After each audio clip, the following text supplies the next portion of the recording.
జూబ్లీహిల్స్ ఉప ఎన్నికల్లో కాంగ్రెస్ పార్టీ ప్రభుత్వానికి వ్యతిరేకంగా నిన్న నిరుద్యోగులు నామినేషన్లు దాఖలు చేయనిక బీ ఫామ్ తీసుకుని నిరుద్యోగుల బీ ఫామ్ ప్రతి పార్టీకి ఒక బీ ఫామ్ ఉంటుంది కదా అట్లనే నిన్న నిరుద్యోగుల బీ ఫామ్ ఈ నిరుద్యోగుల బీ ఫామ్ ఒకటి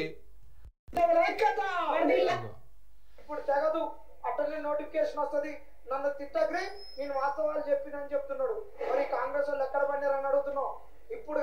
మీరు అనుకుంటూ పోతే హామీలన్నీ నెరవేర్చవద్దు రాహుల్ గాంధీ నువ్వే అంటున్నావు సో జూబ్లీహిల్స్ లో నిరుద్యోగుల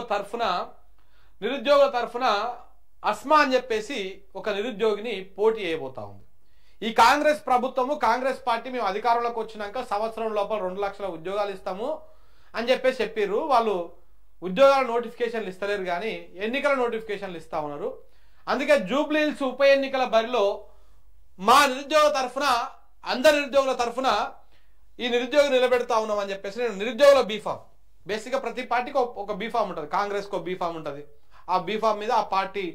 నాయకులు అధ్యక్షులు సంతకాలు పెట్టి అభ్యర్థికి ఇస్తారు సో ఇట్లనే ఒక పేపర్ మీద నిరుద్యోగులందరూ సంతకం చేసి నిరుద్యోగుల బీఫామ్ ఒకటి అందజేశారు ఇవాళ నామినేషన్ ఇవాళ రేపట్ల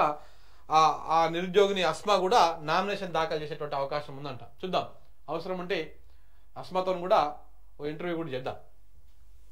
సో ఇప్పుడు ఒకవైపు నిరుద్యోగులు మరొక వైపు RRR బాధితులు వీళ్ళందరూ కూడా జూబ్లీహిల్స్ లో నామినేషన్లు దాఖలు చేసే అవకాశాలు కనపడతా ఉన్నాయి సో కాబట్టి వీళ్ళందరూ నామినేషన్ దాఖలు చేస్తే ఏ రకంగా ఉండబోతుంది అనేది మాత్రం కొంత ఆసక్తికరంగా మారింది ఏది ఏమైనా జూబ్లీహిల్స్ కొంత ఉత్కంఠభరితంగానే ఉంటుంది ఎన్నికలు